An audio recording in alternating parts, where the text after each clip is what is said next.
మాట వినే కుక్క. హేలాపురి సంతలో ఒక వ్యక్తి ఒక కుక్కను అమ్మకానికి పెట్టి చుట్టూ మూగిన జనానికి దాని గుణగణాలను ఏకరువు పెడుతూ, ఈ కుక్క మీరు ఏ మాట చెప్పినా వింటుంది, మీరు ఏ పని చెప్పినా చేస్తుంది, అదెంత కష్టమైన పనైనా సరే అని అన్నాడు. చుట్టూ మూగిన వారిలోంచి ఒకడు, అయితే ఇంత మంచి కుక్కను చెప్పిన మాట వినేదాన్ని, చెప్పిన పనులు ఎంత కష్టమైనా చేసేదాన్ని నువ్వు ఎందుకు అమ్మేస్తున్నావు అని అడిగాడు. ఇందుకు కుక్కను అమ్మేవాడు, అయ్యా ఏం చెప్పమంటారు, నిన్న రాత్రి నా ఇంట్లో దొంగలు పడ్డారు. ఈ కుక్క వాళ్ళు చెప్పిన మాటలన్నీ విని వాళ్ళు చెప్పిన పనులన్నీ చేసింది.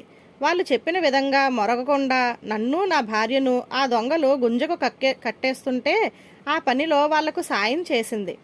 పైపెచ్చు లాంతరు నోట కరుచుకొని వాళ్ళు అడిగినట్టు ఇల్లంతా తిప్పి ఎక్కడెక్కడ ఏ ఏ వస్తువులున్నాయో ఆ దొంగలకు చూపించి మరీ నా ఇల్లు గుల్ల చేయించింది అంటూ కోపంతో గట్టిగా పళ్ళు కొరికాడు. ఇది విని చుట్టూ మూగిన వాళ్ళు విరగబడి నవ్వారు. ధన్యవాదాలు.